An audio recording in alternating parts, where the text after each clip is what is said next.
Good morning, guys. How are you doing? Listen, I'm glad to have you here for this market report for Tuesday, the 29th of May, 2018. And the first thing we're going to get right into is the silver price. So let's start the charts right here. Silver price pulling down. Okay, what we had a little bit of a knockdown in the price. It went down below 1630. Now she's bouncing back right now as we speak. Silver has been in a very narrow range. It's been consolidating into a very narrow range, a very narrow band around 1650. And that's what it's been doing. I mean, I see it breaking out, but not until we get a dramatic event in the world that's going to cause it to break out. And then when the bankers or the banksters lose control over this, the criminal cartel that's been smashing it down loses control over it, this thing is going to really be huge. Huge. Of course, now some of these bankers know this, like J.P. Morgan, who have been accumulating silver. They're looking to make a 10-bagger, which means they're looking to make 10 times their profit. And they know that's what's going to happen, ultimately. So now, cryptocurrency today. We got Bitstamp, 74.21. She just took off. Just all of a sudden, she was down here around 7,100 and just went boom, 7,500, just like that. Bang, right up, just boom. And she did it fast. This morning, I guess, she started around, 7 o'clock or something? And she just went boom. Right on up. So anyway, let's take a look at the cryptocurrency market capitalizations, and we see all the coins taking off. Boom, all skyrocketing, except for EOS.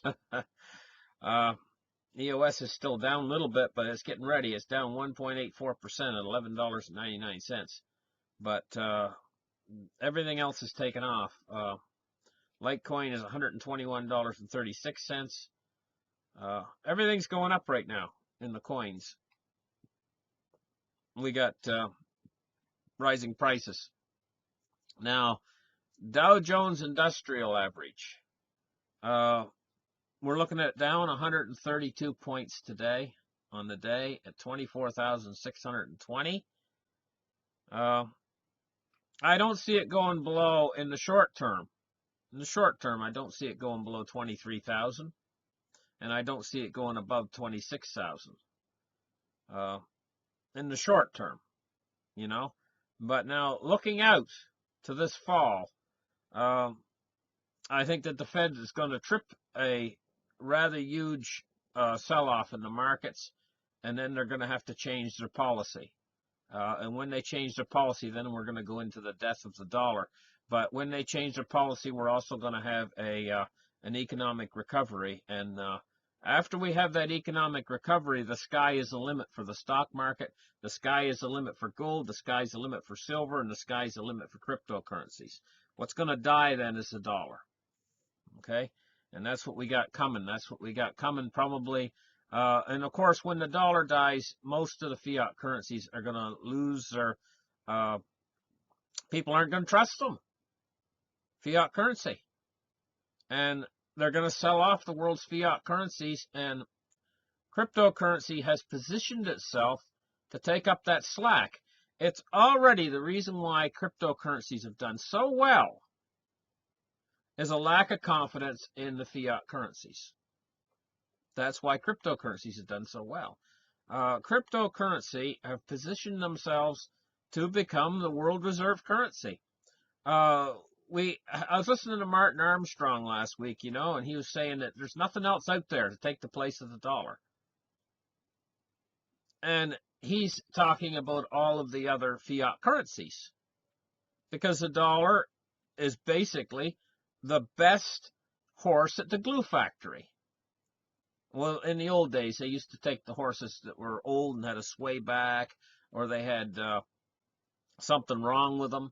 They couldn't work anymore. Either they were real old and all their teeth were falling out or whatever. They'd take them to the glue factory. And they would use their hoofs, I guess, to make glue out of. In other words, they killed the horse, and they cut it up for its meat or whatever.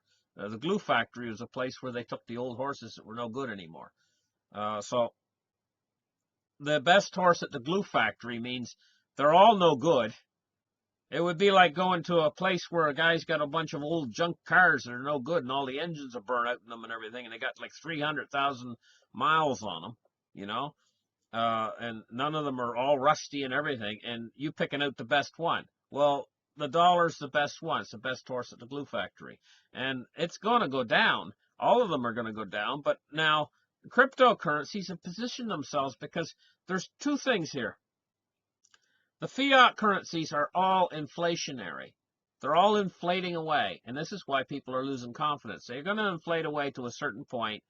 The dollar's already lost 98% of its purchasing power. It's only got 2% left. They're going to inflate away to a certain point where people just completely lose confidence in them. But now, what about the cryptocurrencies? The cryptocurrencies are diametrically opposite. They are always gaining value. And what people tend to do is people tend to HODL them, hold them for dear life, and don't spend them even, because the value keeps going up. So where do you want to keep your savings? Do you want to keep your savings in something like Bitcoin that's went up from 5 cents to where it is right now at what, $7,500? It's went up from 5 cents to $7,500. Or do you want, in that same amount of time, the US dollar has lost half of its purchasing power in the exact same amount of time, or probably 30 to 40% anyway of its purchasing power. So where do you want to store your money? In something that's going up, like Bitcoin's going up and cryptocurrencies are going up, or something that's going down on its way to hell? Eventually, it's going to hit a certain point where the people out there are going to say, hey, you know what? We see it now. It's going to get so bad that the purchasing power, when they go in to buy like a piece of meat at the grocery store, and it's like $180, suddenly they're going to say, hey, you know what? My money in the bank's not buying what it used to. No duh. I mean, it's just like, it should be obvious now, but it's going to take a little while. It's going to take prices to go up substantially higher before they start to actually lose confidence. Right now, they're still keeping their money in the bank. And this is why the bankers are so outrageously upset and want to get rid of cash. They want to get rid of cash because they don't want you to be able to take your money out of the bank. They want to trap you in the system. So anyway, let's take a look at oil. Oil today. Oil today, $67.12. And it's down 76 cents from what I got. Let me refresh the page.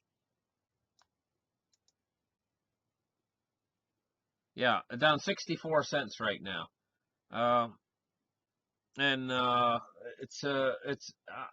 tell you, I don't think this is going to last real long. This down price in oil, I think it's just about had it.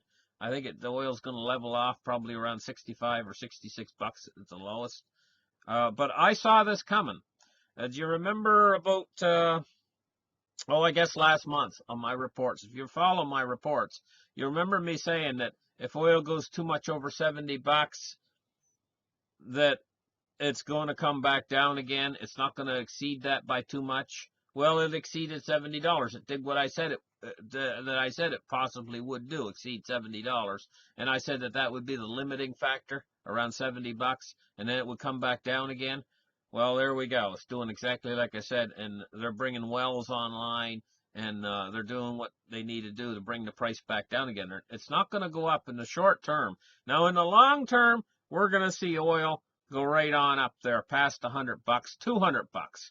It's going to go right on up in the long term. But in the short term, it's not going to get too much over $70, and that's what I was saying about this. It's in the short term.